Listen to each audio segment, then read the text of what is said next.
En vivo. Son las 8:16. Damos la bienvenida a la doctora Angélica Abad, politóloga, académica de la Universidad de Cuenca. Doctora Abad, muy buenos días. Quisiéramos Buenos conocer días, su Gustavo. punto de vista sobre la situación en general del país, pero iniciemos con la consulta popular. ¿Cómo se proyecta? En 9 días los ecuatorianos volveremos a las urnas. Bueno, de momento la consulta parece que va favorable a la propuesta del gobierno, ¿no? Podríamos esperar, viendo los resultados de las encuestas que acaban ustedes de mencionar, que sea, digamos, que gane holgadamente en la gran mayoría de las preguntas. ¿Va a ser otra consulta popular y referéndum que se convierta en un plebiscito, un juicio del pueblo ecuatoriano sobre el actual gobierno? De hecho, creo que así es, ¿no? Parece ser que esas son las principales razones para llevar a cabo consultas y referéndums en este país. De lo que se ha visto después del accionar de gobierno con el tema de la Embajada de México, la opinión pública se movilizó a favor del presidente y se ha transformado en eso, ¿no? En una especie de espaldarazo para el gobierno. Doctora Abad, muy buenos días. ¿Qué incidencia cree usted que va a tener en la consulta popular, aunque vemos estas cifras de dos encuestadoras, Cedatos y Comunicaliza? Sin embargo, ¿cree usted que en el transcurso de estos pocos días que queda para la consulta popular, lo ocurrido con México va a tener algún impacto? Quizás podríamos decir que lo que se ha logrado o se ha conseguido, las consecuencias de esta actuación del gobierno nacional ha sido polarizar aún más a un país ya polarizado entre el correísmo y el anticorreísmo, a propósito de las condiciones actuales de Jorge Glass Espinel, ex vicepresidente de Rafael Correa. ¿Qué impacto puede tener esto ya en los resultados de la consulta? A ver, lo que podríamos, digamos, sería extrapolar mucho, ¿no? Tendríamos que tener otro tipo de datos que lamentablemente no tenemos, pero sí sabemos que el correísmo tiene un voto duro que oscila entre un 25 y un 30% de la población. Podríamos esperar también que sea ese 25-30% de la población que ya sea invalide el voto, ya sea vote por el no. Pero también tenemos que acordarnos de que la Revolución Ciudadana ha sufrido varias decisiones en su interior, en 2017, en 2021 y ahora de nuevo en 2023, porque ahí, digamos, y empezamos a ver esta última decisión quizás más profunda, grupos de la Revolución Ciudadana que son correístas y grupos de la Revolución Ciudadana que son de la Revolución Ciudadana, ¿no? Un proyecto un poco más programático. Y dentro de estos últimos hay personas que son bastante críticas también con las posiciones que ha tenido Rafael Correa como líder frente a, en general, todos los casos de corrupción. Entonces ahí tendríamos que ver, podríamos esperar eso, ¿no? Que esos votos se vayan más hacia el lado de la invalidación o directamente del no. Pero si de nuevo volvemos a ver las encuestas y recordando que los votos inválidos, votos nulos y votos blancos al final no se contabilizan para dar, digamos, el porcentaje ganador, sino que eso se divide entre los votos válidos. De todas maneras, el sí estaría ganando con una buena ventaja. Hay otras encuestas a las que no hemos hecho referencia que se las hace en cuanto a la aceptación o popularidad de Daniel Noboa. En alguna de ellas salía en la ciudad de Cuenca con los niveles más altos de aprobación, del orden del 70%. Aquí se da una especie de paradoja, si es que esto en la práctica se cumple, esta gran popularidad del presidente en la ciudad de Cuenca, a pesar de la poca atención en obra pública, particularmente en vialidad. Y ahora en estas festividades Noboa no viene a Cuenca. La última ocasión que lo hizo vino para intentar un golpe de efecto más bien publicitario en la cárcel de Turi. ¿Cómo ve usted esta paradoja? No me parece tanta paradoja porque los últimos estudios que hemos realizado, sobre todo bueno, a nivel de grado, ¿no? con estudiantes en la Universidad de Cuenca, pero también con el resto de universidades de la ciudad, muestran que la gran mayoría, por ejemplo, de los jóvenes son de centro derecha. Digamos que Cuenca haya sido en algún momento una especie de bastión de la socialdemocracia de la izquierda democrática y de la izquierda moderada parece haber quedado atrás. Una buena parte del electorado se ha movido hacia la derecha, una derecha también moderada, pero está allí. Y ese grueso de votantes se identifican con la juventud de Daniel Noboa y con sus posiciones, y quizás para ellos lo que nos preocupa a nosotros en términos de el futuro productivo, la conectividad, puede ser menos importante a la luz de otros asuntos como la inseguridad, como el tema del poder caminar por las calles tranquilos y todo ese discurso que se construyó a raíz de la declaración de la guerra, ¿no? Vamos a declarar la guerra para que podamos estar tranquilos. Y ese es un discurso que, digamos, si tenemos que poner en un orden de prioridades, podría estar calando más hondo que el otro. Y usted está hablando de ese segmento de la población joven, el principal vector que llevó a Daniel Noboa al poder. Sí, es decir, las personas bueno, si queremos extender la juventud también hasta cuándo, pero las personas de menos de 38 años, entre 18 y 38 años, son el grueso del apoyo quizás a Daniel Noboa, pero también personas de la tercera edad que ven quizás, le apuestan por algo a lo que no han apostado antes, ¿no? Y es esa frescura, entre comillas, que podría ofrecer la imagen de Noboa. Además, Angélica, me parece que entre los 18 y los 24 años es la población mayoritaria que vota. A ver, el dato del último censo en Cuenca no lo tengo, pero más o menos sabemos que el grueso del padrón electoral, un poco cercano al 50%, están entre los 18 y los 32 años, entonces debe ser. Ahora,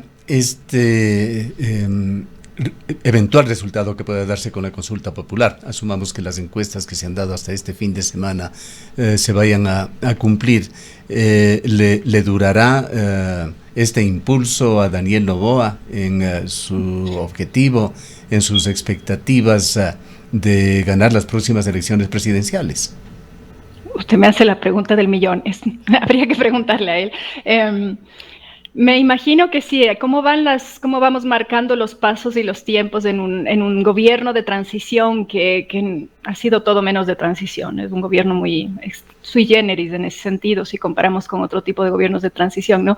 Pero si pensamos en clave electoral y asumimos que el presidente quiere reelegirse para ahí sí poder implementar todo el programa y todas sus iniciativas de gobierno, entonces lo que estaríamos viendo es una serie de acciones que él está haciendo para mantener, no sé si aumentar, sino mantener los niveles de satisfacción frente a su accionar, cosa de que pueda llegar con una ventaja mucho mayor a las elecciones de 2025. Ahora, ¿qué tan útil es la consulta popular? Una consulta popular en donde más de la mitad de las preguntas requieren un envío de una ley a la Asamblea para que ésta a su vez sancione, cuando la Asamblea hoy en día ya no tiene una mayoría oficialista, sino que está totalmente fragmentada, y el gobierno, en lugar de tener que lidiar con 2 fuerzas, ahora tiene que lidiar con 5 o 6.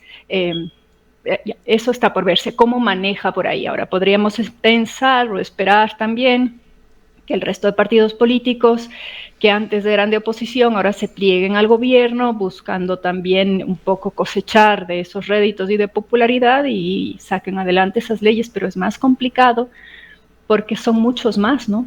Son muchas más voluntades, son muchas más posiciones que tienen que sacar adelante justamente esa batería de preguntas que tienen que ver con el tema de la seguridad, que es la razón a su vez por la cual la gente estaría apoyando todas estas acciones, ¿no? Pero quizás aquí faltan algunas reflexiones que la ciudadanía debe tener en consideración. Ya se ha dicho que es una consulta popular y un referéndum que no eran necesarios, que muchas de estas preguntas que nos están haciendo podían resolverse, por ejemplo, directamente dirigiéndose a la Asamblea Nacional, porque muchas de estas preguntas que están en la consulta, si es que la gran mayoría de los ecuatorianos y ecuatorianas dice sí, igual tendrán que ir y pasar por la Asamblea Nacional. Justamente es a lo que me refería.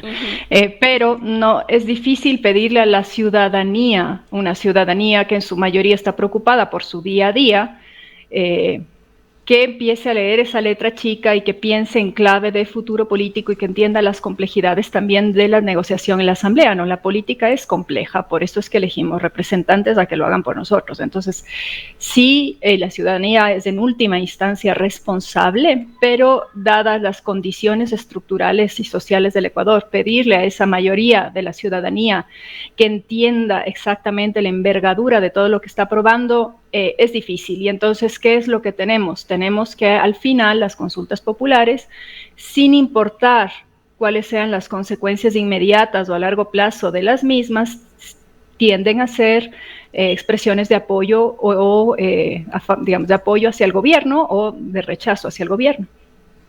El portal GK, importante portal de investigación periodística, en un boletín del día de ayer planteaba, le leo textualmente esta especie de pregunta, decía: la incursión en la Embajada de México, ¿estrategia de campaña?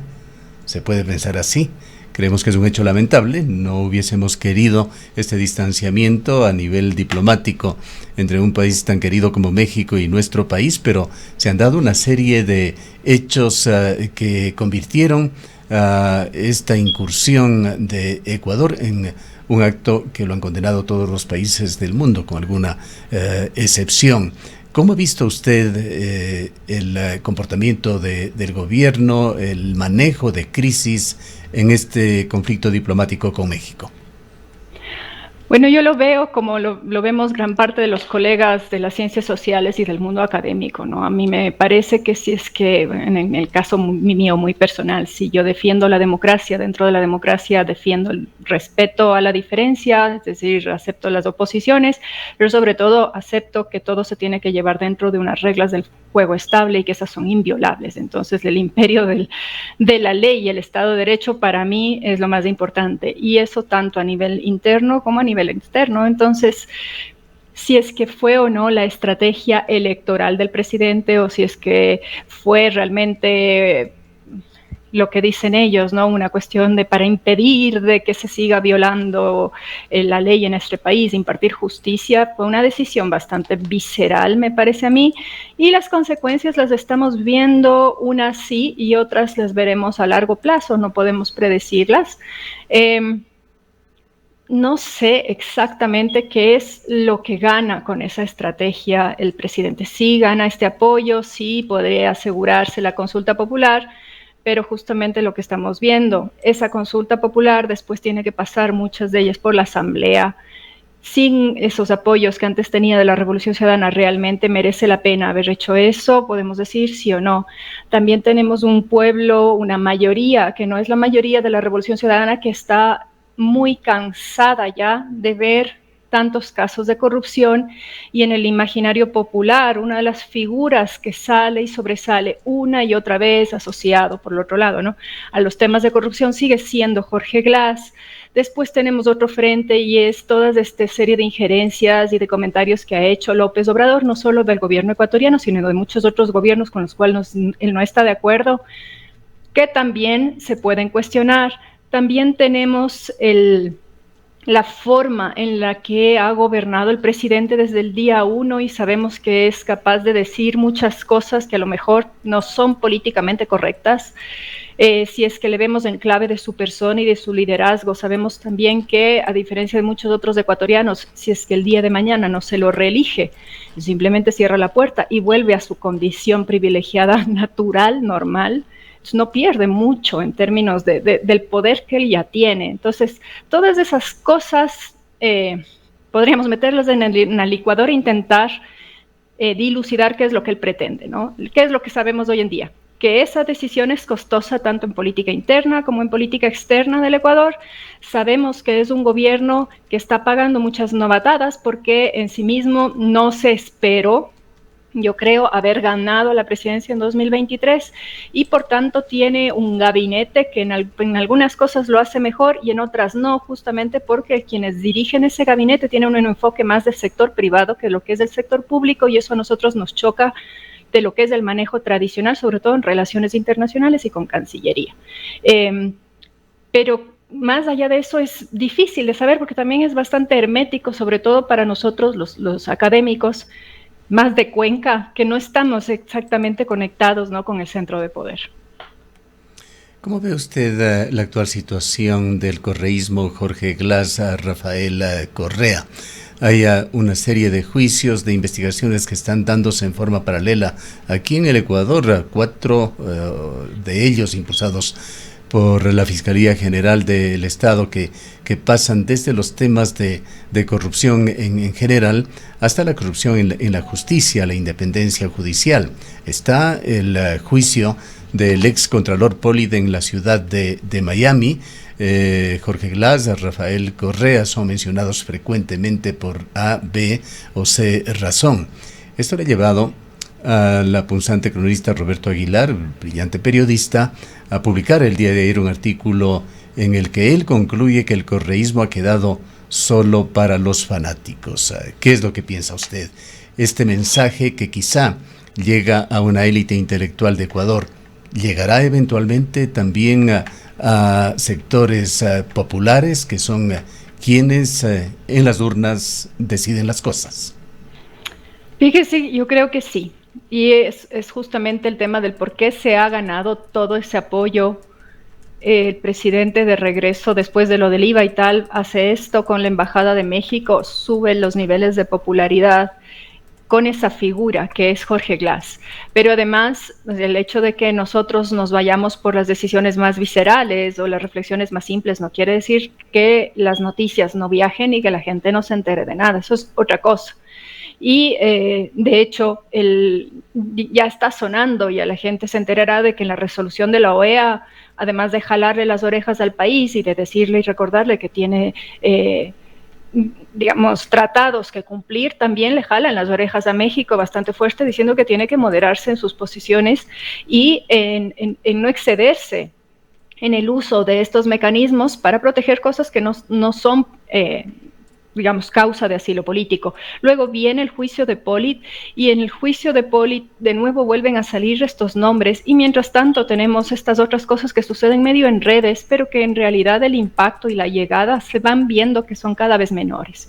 Entonces tenemos luego al presidente de la República que anda cabildeando por todos lados diciendo que a Ecuador se le debe aislar, y eso a la gente obviamente le va a molestar, porque empezamos a ver cómo se empiezan a defender y cómo empiezan a salir estos nombres, ya no solo adentro, que es el discurso de la persecución política, sino también en tribunales extranjeros, diciendo, no, esto no es tanto persecución política, aquí hay un hilo de una cadena de corrupción bastante fuerte, que incluso le involucra a esta persona que se está quejando. Entonces, de alguna manera, la fortaleza de ese liderazgo y de esa imagen se va quedando atrás.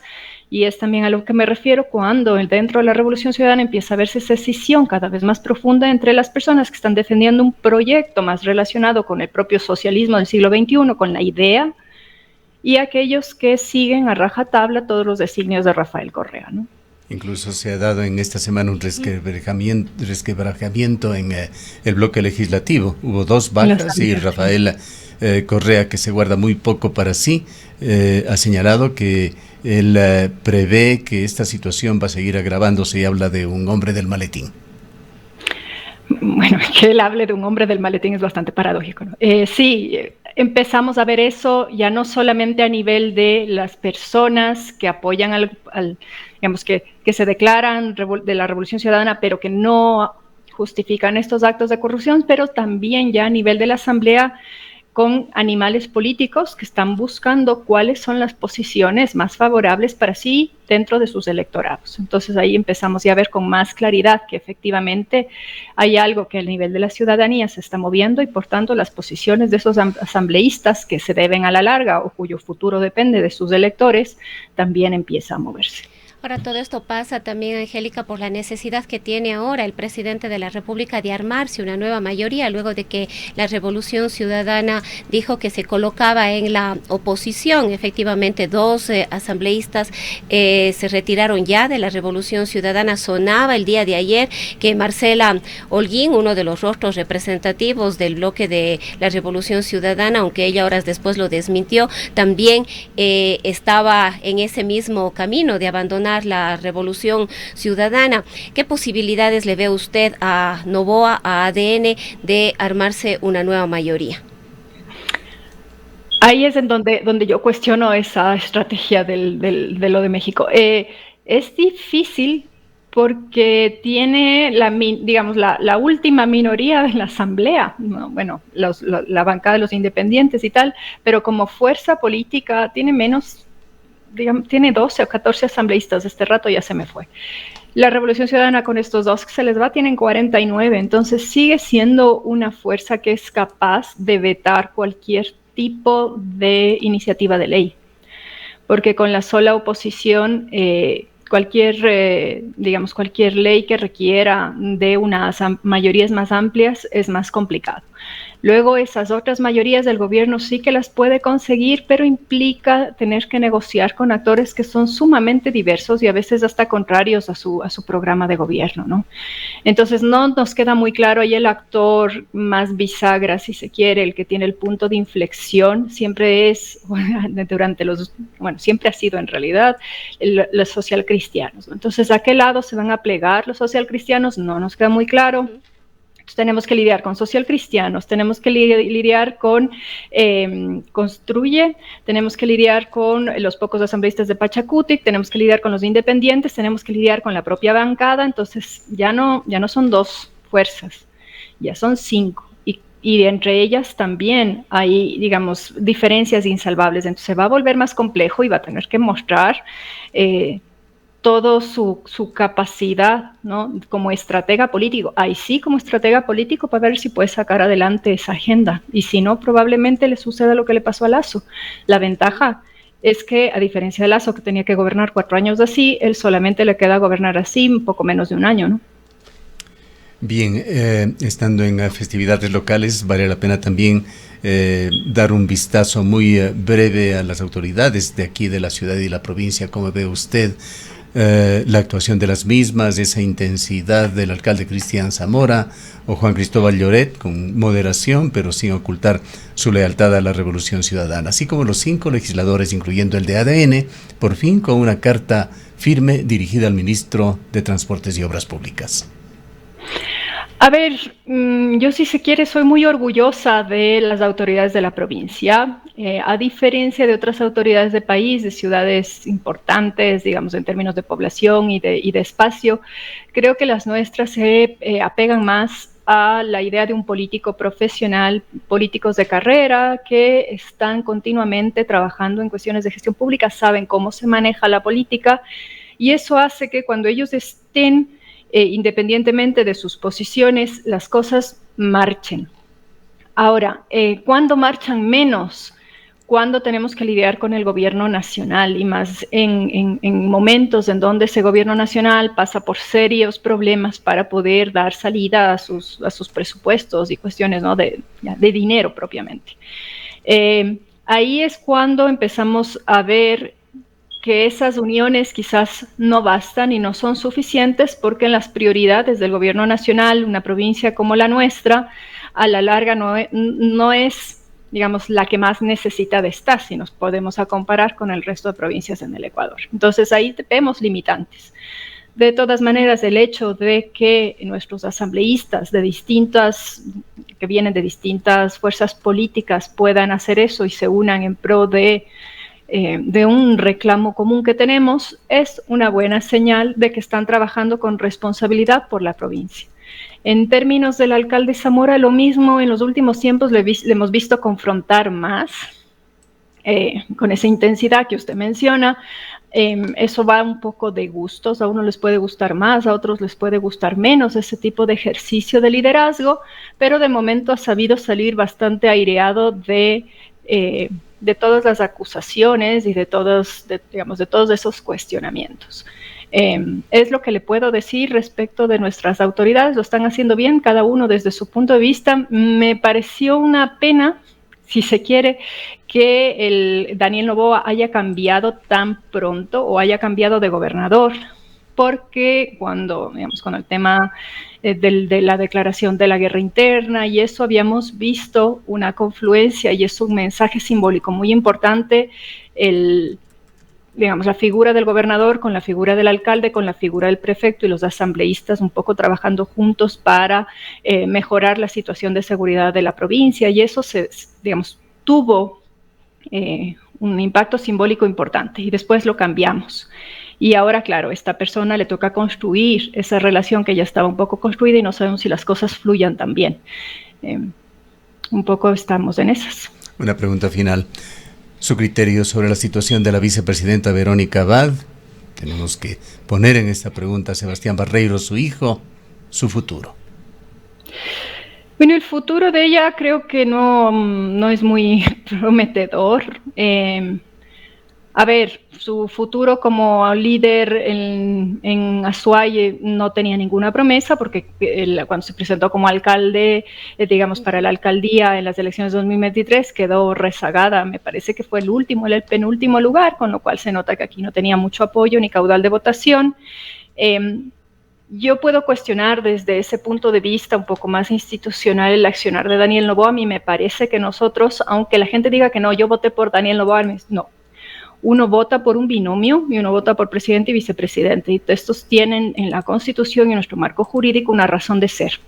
Y puede ser que a nosotros, que uno comulgue más o menos con las ideas políticas de esa dupla que configura a la larga la imagen del Ejecutivo de la Presidencia de la República, y por tanto yo creo que son figuras que se tienen que respetar. Entonces, claro, que desde el propio presidente de la República ya falte el respeto a la figura constitucionalmente establecida y al mandato popular, que aunque le hayan votado a él, en realidad votamos por dos, ya me dice a mí mucho sobre el tema de qué es para él el Estado de Derecho y el imperio de la ley, que comenzábamos hablando en esta entrevista. Dicho esto, ella aceptó el encargo. Yo hubiese renunciado, pero ella aceptó el encargo también en su derecho y haciendo también lo que la Constitución le dice, que tiene que hacer lo que el presidente un poco le mande. Dentro de eso, a mí también me parece que fue una novatada en términos de relaciones exteriores, porque a la larga le dio voz oficial. La voz de los embajadores en el extranjero son la voz del gobierno, las voces de los países. Entonces, él hizo eso, le dio esa trascendencia a nivel internacional en un país donde quizás podemos verlo como más o menos cercano, más o menos influyente, pero que está hoy en día en el foco de las noticias por todo lo que está pasando con Palestina.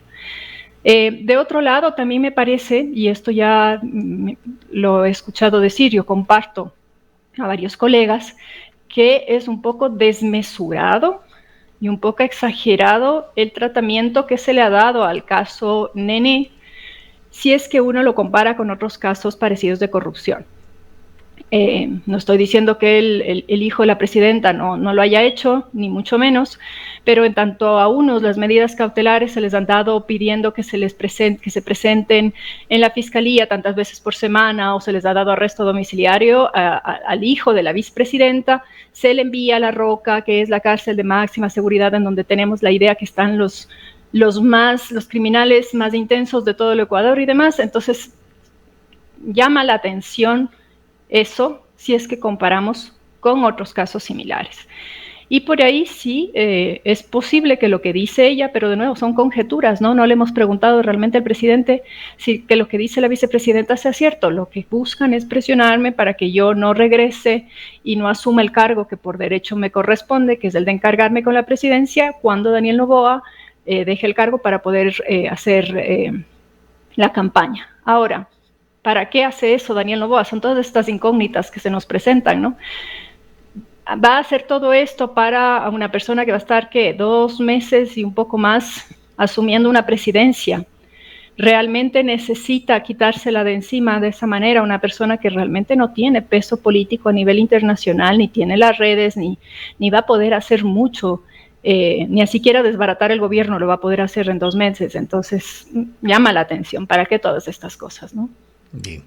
Le agradecemos mucho por habernos acompañado. A ustedes, gracias. Declaraciones de la doctora Angélica Abad, politóloga, es profesora de la Universidad de Cuenca. Son las 8:45. En mi futuro me veo finalizando el